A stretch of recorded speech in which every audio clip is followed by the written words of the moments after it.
If you aren't singing your chorus in the first 30 seconds of that song, you're going to probably have lost most of the people listening to it because they can click away. They're not stuck listening to it on the radio. They can click to the next thing or fast forward to the next track. So it kind of forces us to change the way we're writing music. I sort of miss the days when you could listen to a whole Bohemian Rhapsody. They'd play Bohemian Rhapsody before so many concerts, and the whole audience will sing it back. Everybody knows it. Yet, if you heard it for the first time on the radio, you may not pay attention to it beyond 10, 15 seconds.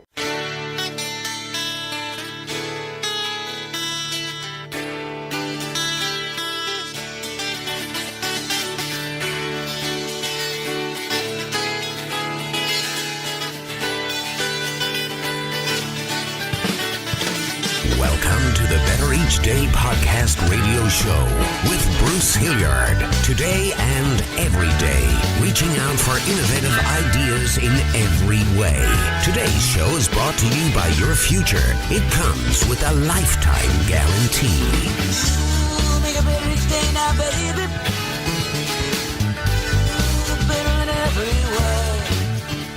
Hello and welcome. Across the Board is an award-winning Canadian alternative rock band of multi-instrumental musicians.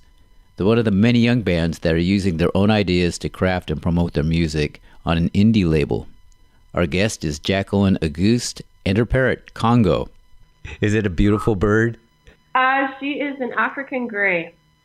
That's the kind of bird that is a parrot, gray body, red tail. They're the kind that really mimic you. They'll say just about anything. Those are the really smart parrots.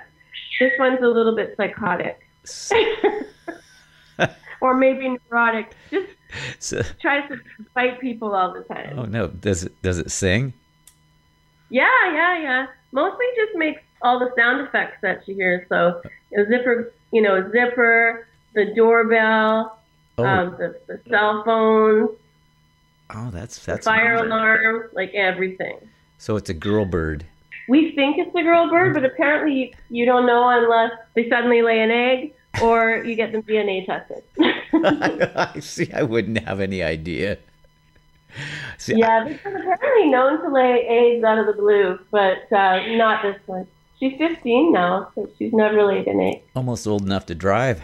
Almost. What's your bird's name? Congo. Congo? Congo. So how did the band get formed?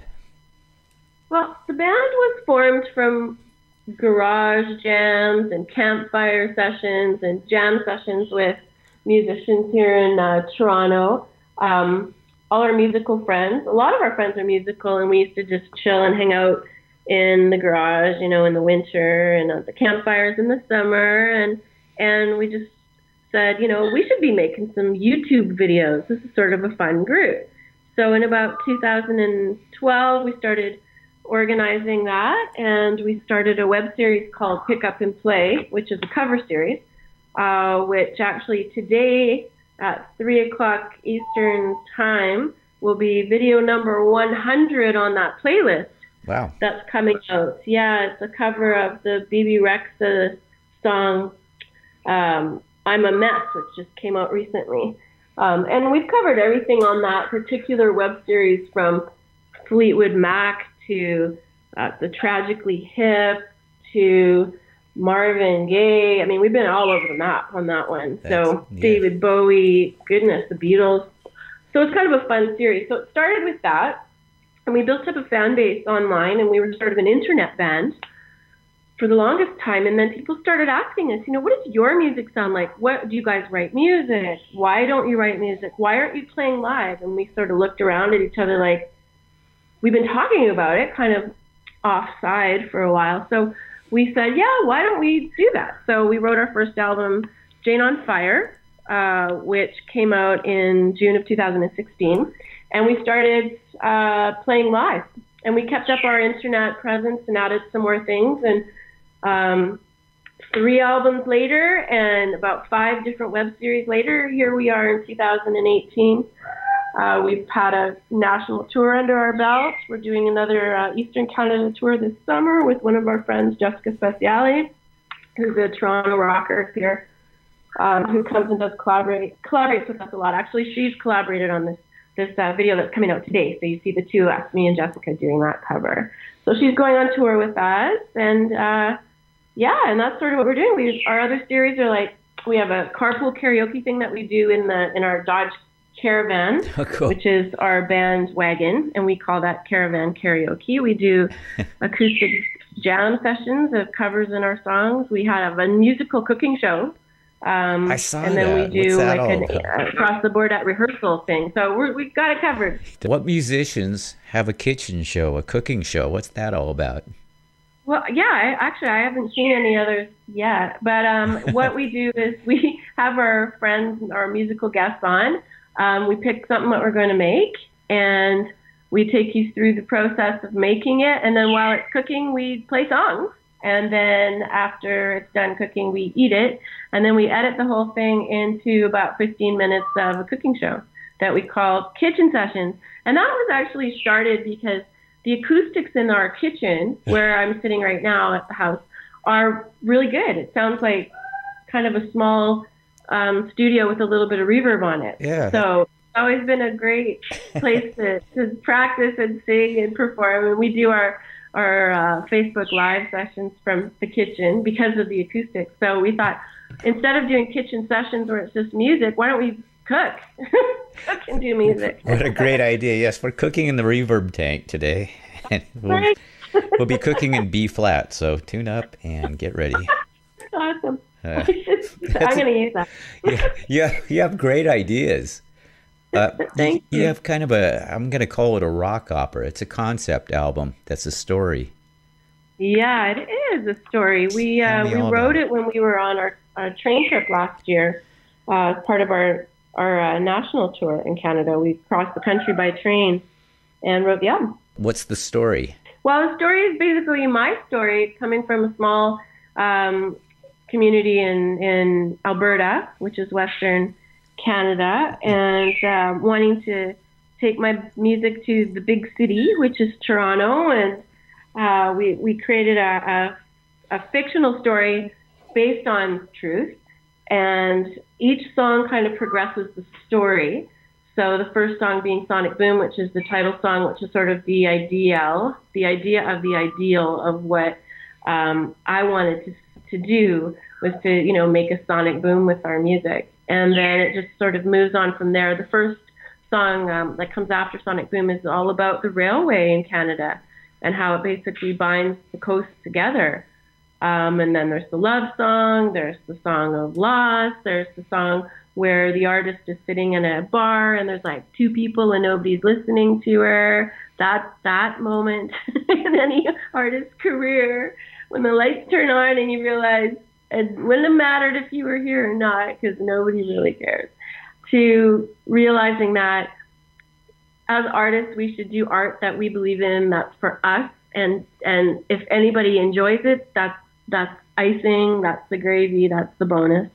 But it's much better for us to write music from our heart as opposed to write music for a group of people that you can't even define. So it's just kind of a musician finding themselves and then realizing that if you write from your heart, you're going to make a sonic boom.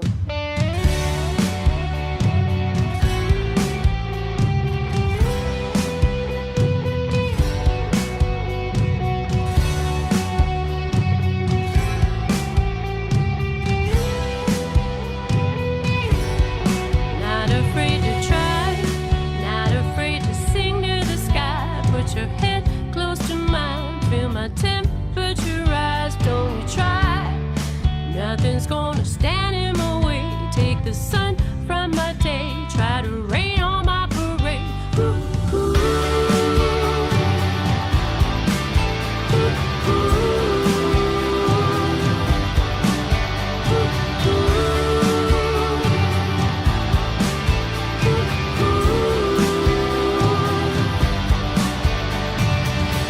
You've got me feeling like I'm just another rocket falling from the sky, and I just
the sun from my day, try to rain on my parade. Ooh,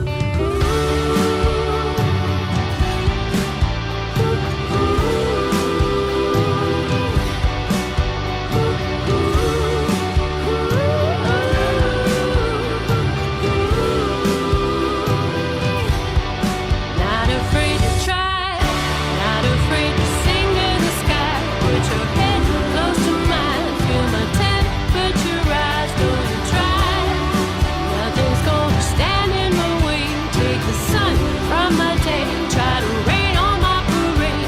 Ooh, don't try to rain on my parade. Don't try to rain on my parade.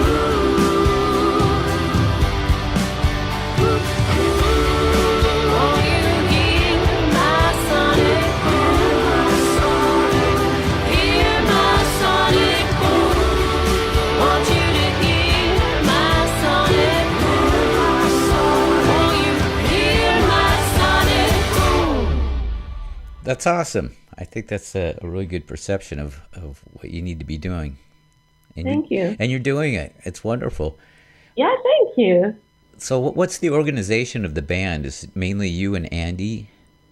So Andy and I are the founding members of the band, and then Marty Heller is our keys player. We've got Ben Healy, who's our lead guitar player, and our drummer right now, up until this point, has been Paul Nanua, and then we've had a series of sort of hired help over the last few months. But we just signed a new drummer, Nigel, who's going to be coming on. His first show with us will be September 1st in Oshawa, Ontario at the Atria. So that'll be the first time he plays live with us. So we're going to work with him over the summer. And then we've got backup singer Tash Lorraine, who's actually one of the backup singers for the Arkells and has her own group too. So we're very fortunate to have a bunch of very talented musicians, on our team. Wow, that's so awesome. For the listeners, in the background, you're hearing a bird named Congo. And Congo is also a musician. Yeah, Congo. In fact, it's funny because particularly when we're doing kitchen sessions, she gets all riled up and she starts whistling and squawking and carrying on. She's hilarious. She has a huge cage that's completely open to the world, and every once in a while, out of the corner of my eye, here comes Congo walking on the floor towards me, and I'm like, where are you going? The only time she ever lets me touch her is to pick her up to put her back in her cage. Otherwise, if I try and go pet her in the cage, she probably would take my finger off. Can we talk about your song, It Shouldn't Be This Hard? Sure. Well, I think the song It Shouldn't Be This Hard is a good song. That's probably my favorite song off of the album. This song is mostly describing the fact that every adventure has its difficulty. Everything that we do is hard. And we shouldn't really think of it that way. Everything is hard. And it shouldn't be this hard. Really, we should just take our time to realize that, if you just break things down and have a plan, you can attack things. And, from my belief system, God doesn't give us anything we can't handle. You just have to approach it with, patience and not rush the thing. I actually wrote that song when I was procrastinating doing my taxes. So it was quite fitting at the time. The song almost wrote itself. Oh. I remember going up to the little office in our house to sit down and start doing taxes, and I was like, forget it. And I picked up my pencil and my guitar, and honestly, within a half an hour, I think the song was done.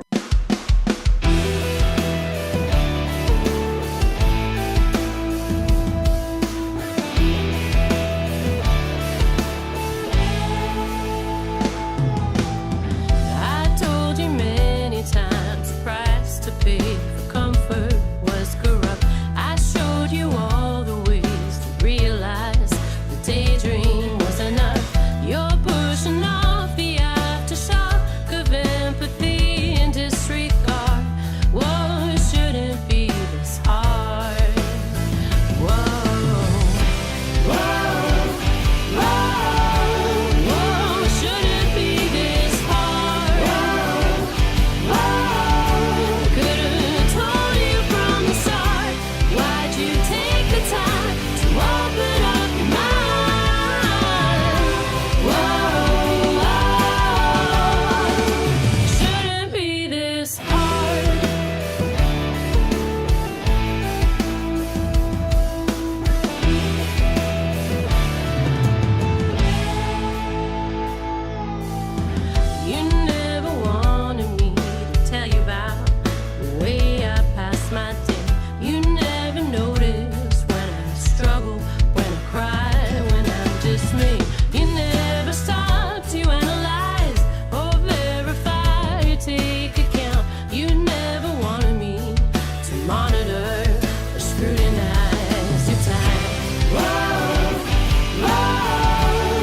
realize the daydream was enough.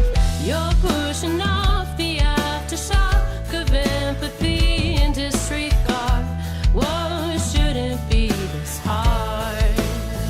Whoa, whoa, whoa, whoa, it shouldn't be this hard. Whoa, whoa, I could've told you from the start. Why'd you take the time to open up your mind? Whoa, it shouldn't be this hard. It shouldn't be this hard. No, it shouldn't be this hard. I could've told you from the start. No, it shouldn't be this hard. No, it shouldn't be this hard.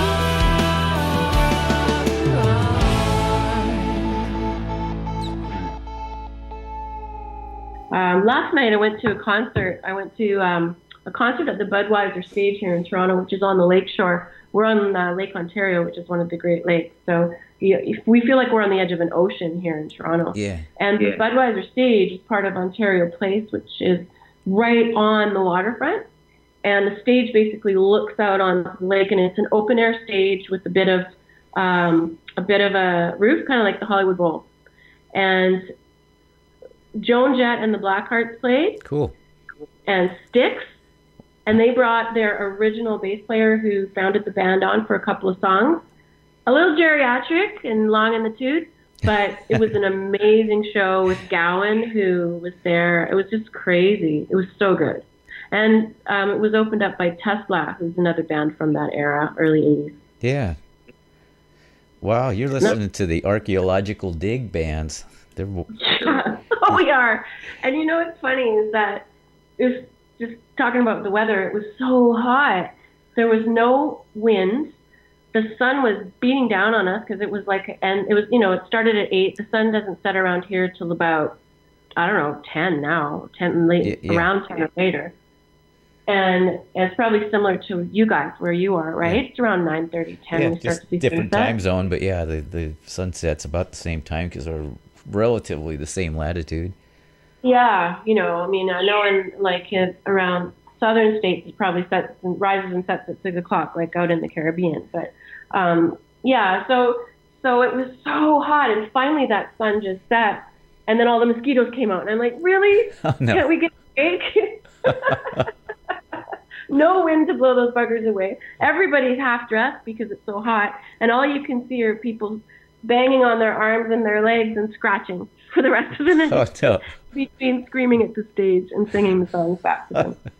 So that would be a good show for a mosquito repellent company to advertise. Oh my gosh. I know, there should have been one there. Set up a booth. But the funniest thing about that show was just walking around because, those bands were popular in the late 70s, early 80s, their first go, right? Yeah, oh, yeah. And so you got all these old rockers in their 50s and 60s with long hair, tattoos, weathered faces, and I'm wondering, what bands were you guys in, or were you just groupies, or were you roadies? Like, they look like they're musicians that have been weathered, but kept their hair.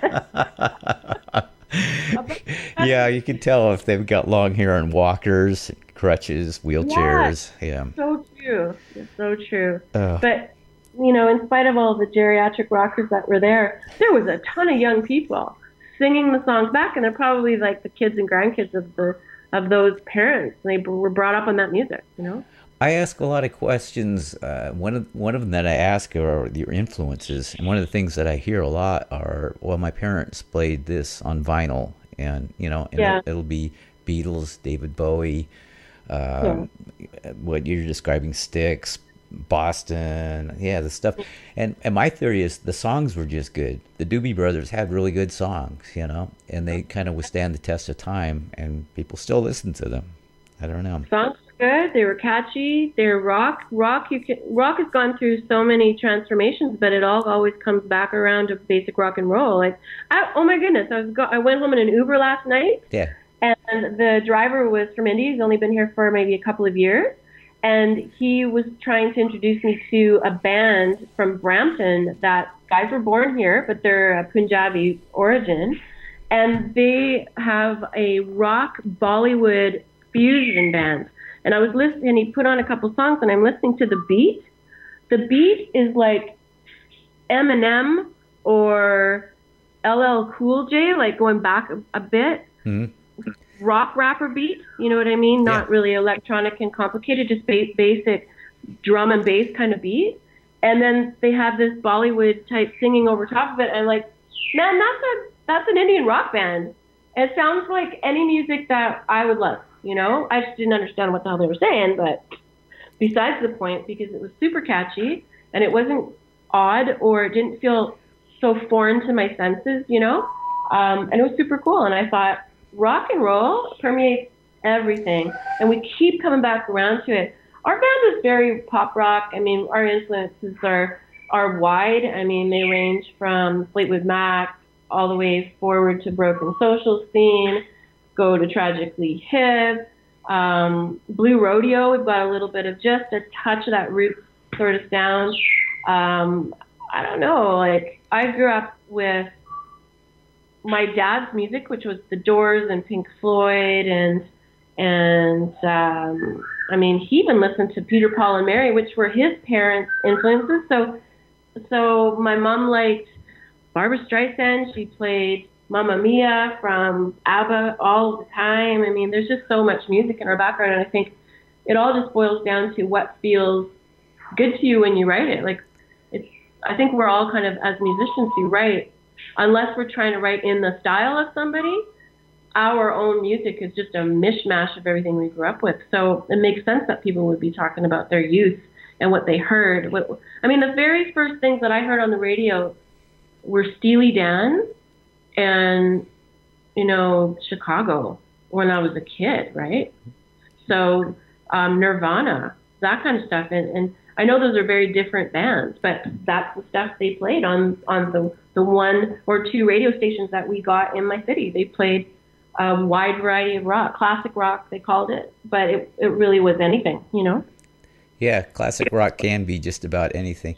What you described, though, is interesting. There's so much, the evolution of it has been completely fascinating, but it's cool that you've kind of tuned into it and you've heard some of this stuff. Pink Floyd keeps coming up, of all things. And when you say Pink Floyd, what album are you talking about usually, you know? Oh, Animals, The Wall, anything, about all of them. I mean, the first thing I could play on the guitar was Comfortably Numb, followed by Hotel California, followed by Stairway to Heaven, you know, followed by probably a Beatles song. Oh, you know, The Boxer.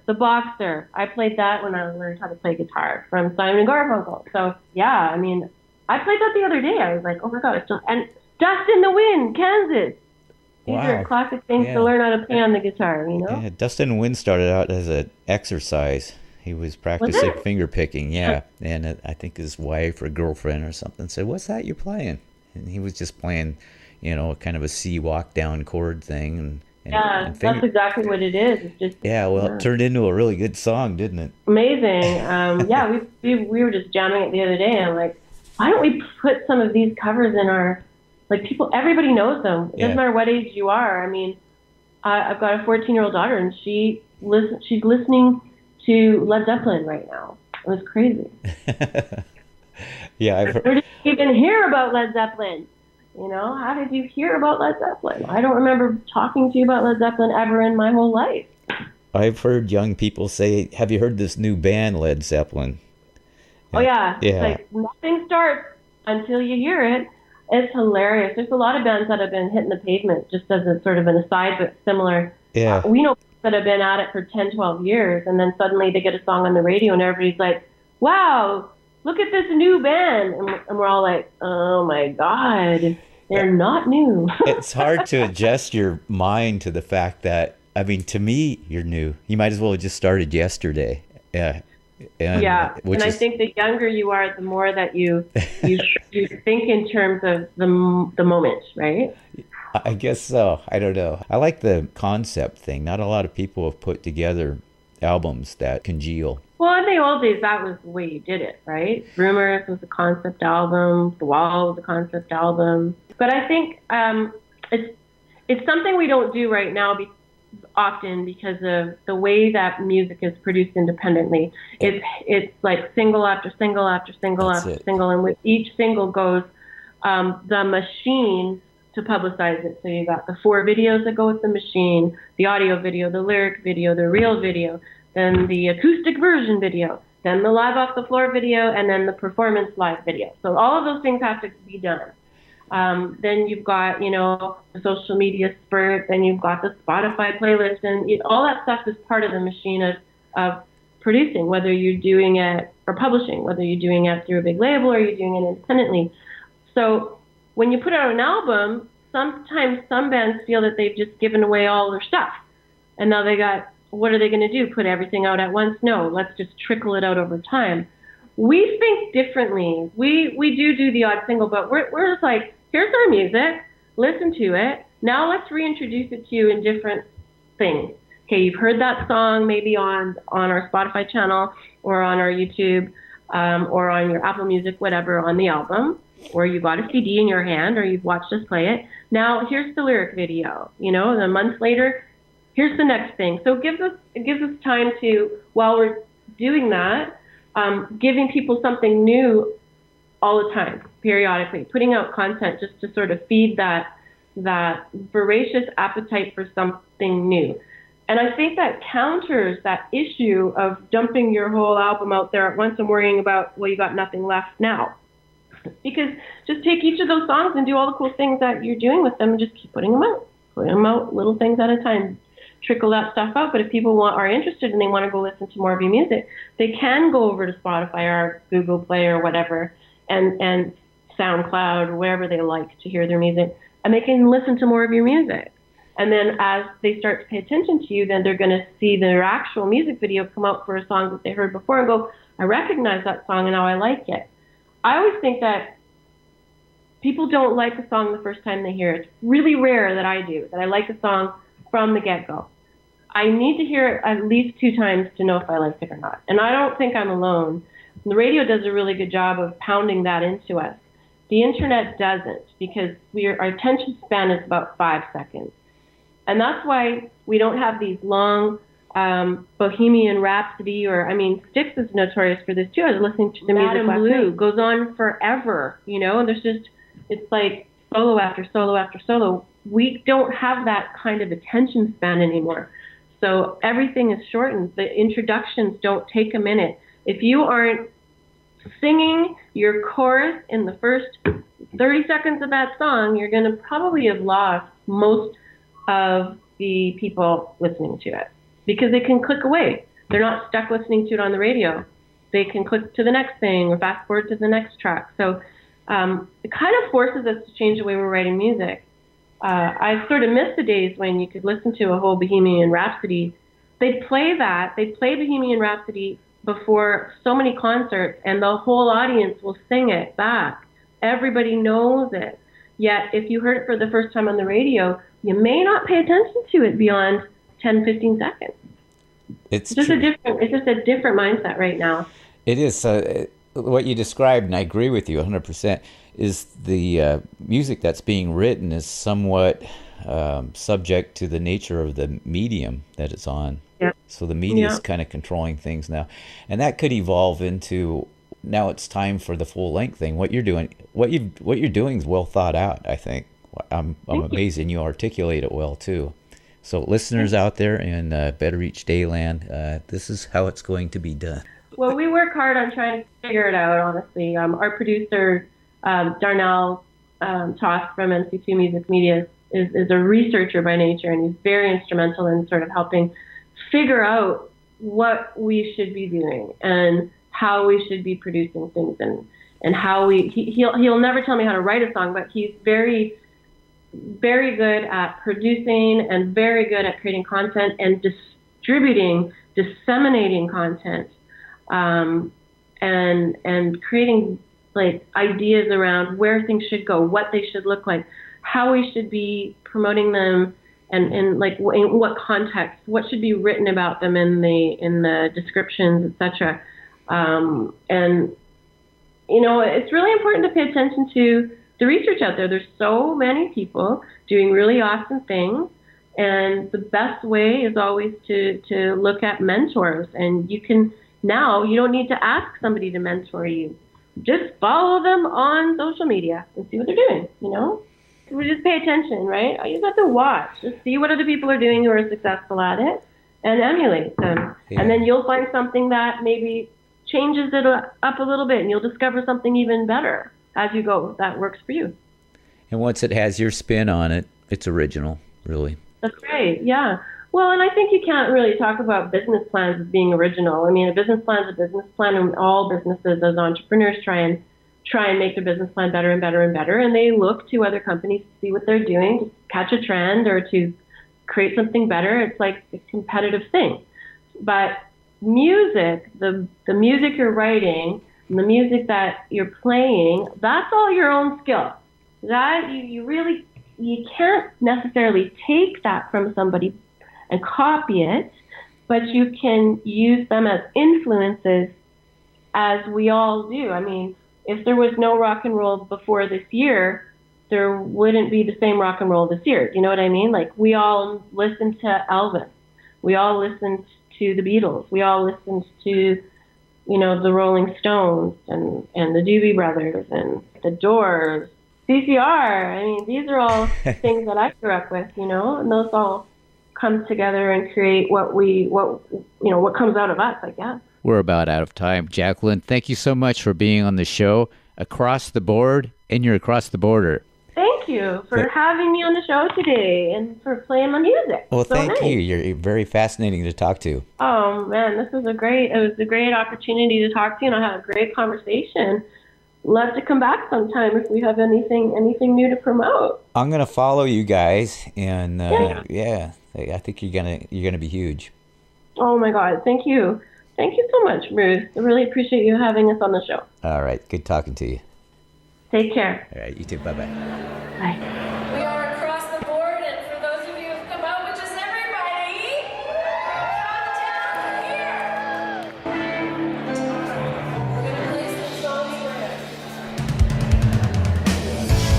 Don't drag me down. Don't you drag me down. Take me down. Don't you drag me down.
You've been listening to the Better Each Day podcast radio show with Bruce Hilliard. We'll be back with a new horizon, but until then, honor the future. It comes with a lifetime guarantee.